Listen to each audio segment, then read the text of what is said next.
Upendo wa kishirikina sehemu ya 3. Hamza alikumbwa na hisia za hofu na msisimko alipomkumbatia mwongozo wa Bwana Makame. Mtihani wako ni wa kiroho na kimwili, alisema mzee huyo kwa sauti ya kimaazo, na kila hatua itakuletea changamoto mpya. Ili kuvunja laana, lazima utambue thamani ya moyo wako na nguvu za kimapenzi mwako.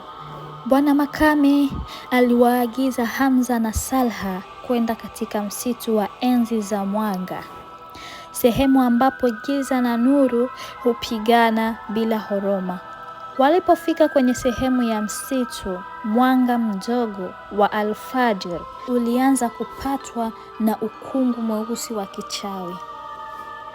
Mtiririko wa giza ulitawanyika, na ghafla sauti zisizoeleweka zilikimbilia kando za miti. Kijito cha giza kilitokea katika ndani ya kivuli kikubwa, na msukumo wake ulikuwa wa kuogofya.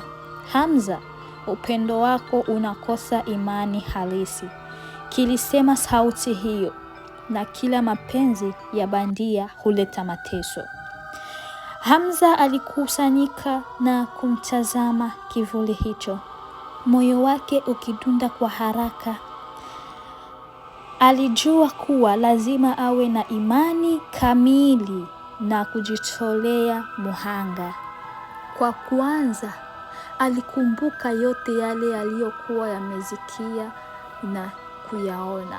Mapenzi ya kweli ni kama mto unaopita kati ya milima mikubwa. Unahitaji msukumo, uvumilivu na imani ili kuendelea. Katika utulivu wa msitu, Salha alitabasamu kwa huzuni, macho yake yakiwa ya machungu. Hamza, kila hatua unachukua ni kipimo cha moyo wangu.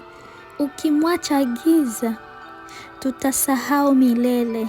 Lakini ukionyesha upendo unaokubalika na nguvu ya kweli, laana itavunjwa. Hapo ndipo Hamza alikumbana na kivuli kilichobadilika kuwa mwili wa jasiri.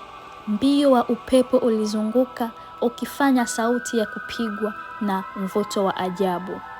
Ili kumshinda, Hamza alikumbuka maneno ya Bwana Makame: jitolee bila kusita, na uaminifu wako utacheza kama taa inayowasha njia yako.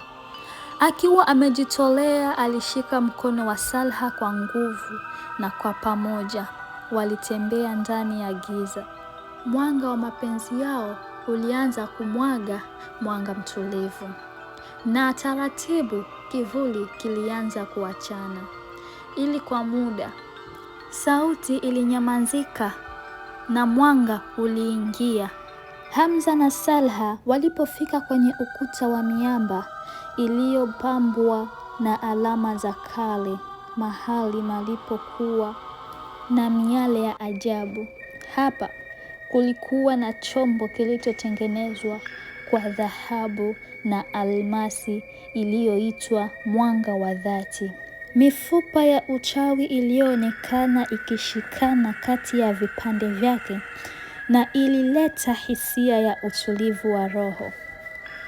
Bwana Makame alinyoosha chombo hicho kwa Hamza. Hapa ndipo unapaswa kuweka mkono wako wa upendo. Ikiwa moyo wako ni thabiti, nguvu ya mwanga huu utaanguka laana na kuleta uhai, kama dawa ya ajabu ikitoa hesabu za uchawi na kuleta utulivu. Giza ilionekana kumwema milele, na laana iliyokuwa ikizingirisha kijiji cha Nyanda Kuu ilishushikana. Salha alipata faraja, macho yake yakiwa yamejaa shauku mpya, na moyo wake ukilelewa na upendo usio na kikomo.